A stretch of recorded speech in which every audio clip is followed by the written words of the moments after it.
Bienvenue à tous, on se retrouve pour la suite de la vidéo « Trouver une idée de business en 4 minutes ». Aujourd'hui, nous allons voir comment valider votre idée, c'est-à-dire évaluer son potentiel économique. La première question à se poser, c'est est-ce que des gens gagnent de l'argent avec ça? Pour avoir une réponse, on va aller chercher sur Amazon s'il y a des produits similaires. En général, tout est à vendre sur cette plateforme et si ce n'est pas le cas, faites très attention. Il se pourrait que ce soit une bonne idée, mais qu'il n'y ait pas pour autant un vrai marché derrière.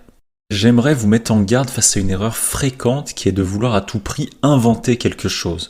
En fait, vous devez comprendre qu'il y a deux types de marchés, l'océan bleu et l'océan rouge. L'océan bleu est le symbole d'un marché calme où vous n'avez pas ou peu de concurrents. L'océan rouge, lui, symbolise un marché très concurrentiel où vous devez vous battre pour exister. L'erreur des débutants, c'est de chercher à tout prix l'océan bleu par peur d'affronter la concurrence, mais bien souvent ils se trompent. Car qui dit concurrence dit gros gâteau, tandis que souvent, là où il n'y a pas de concurrence, eh bien il n'y a pas d'argent. Quand bien même vous trouveriez un marché lucratif où vous êtes plus ou moins seul, eh bien vous allez vite être rejoint par des concurrents, car là où il y a de l'argent, il y a toujours du monde. La question numéro 2 à se poser, est-ce que des gens seraient prêts à payer pour ça ? Un super moyen pour évaluer le potentiel de votre produit, c'est d'aller contacter directement des personnes qui souffrent du problème ou du besoin que votre produit doit combler. Pour ce faire, c'est très simple avec les réseaux sociaux. Si vous êtes dans la thématique du stress, eh bien vous allez sur TikTok ou Instagram, vous trouvez un contenu axé gestion du stress, puis en commentaire, vous trouverez des dizaines, voire des centaines de personnes qui souffrent de ce problème et vous leur envoyez un message privé. Dans le cas où vous n'avez pas de produit, je vais vous présenter deux solutions. La première, vous leur parlez globalement du produit que vous aimeriez créer et vous leur demandez s'ils seraient prêts à payer pour ça ou s'ils accepteraient de tester votre produit une fois qu'il sera disponible. De cette manière, vous allez bien voir si les gens semblent conquis et enthousiastes à cette idée ou si au contraire, ils sont moyennement chauds. Deuxième solution, vous pouvez créer un formulaire sur Google Forms en cherchant à savoir les plus gros problèmes que les gens rencontrent, les raisons pour lesquelles ils n'arrivent pas à les régler, les solutions qu'ils aimeraient avoir, ou encore le prix qu'ils pourraient payer pour résoudre enfin ce problème. Veillez à ce que votre formulaire soit pertinent et intéressant, car s'il ressemble à une évaluation, les gens le quitteront et vous n'aurez jamais vos réponses.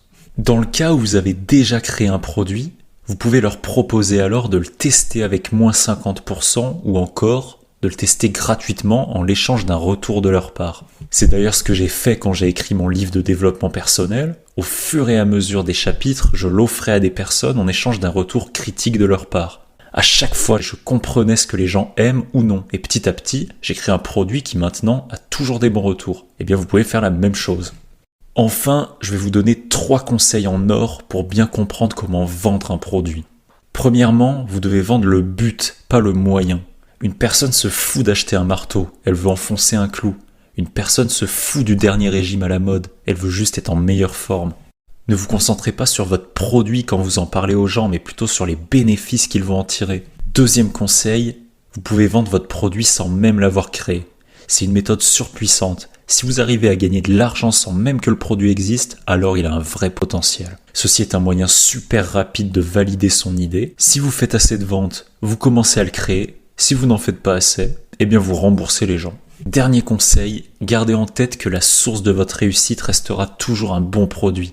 Car un produit de qualité pourra fonctionner avec du marketing, des partenariats ou du bouche à oreille. En revanche, même avec le meilleur marketing du monde, un mauvais produit restera toujours un mauvais produit. N'hésitez pas à venir faire un tour sur mon site et vous inscrire à ma newsletter, je vous enverrai un extrait gratuit de mon livre.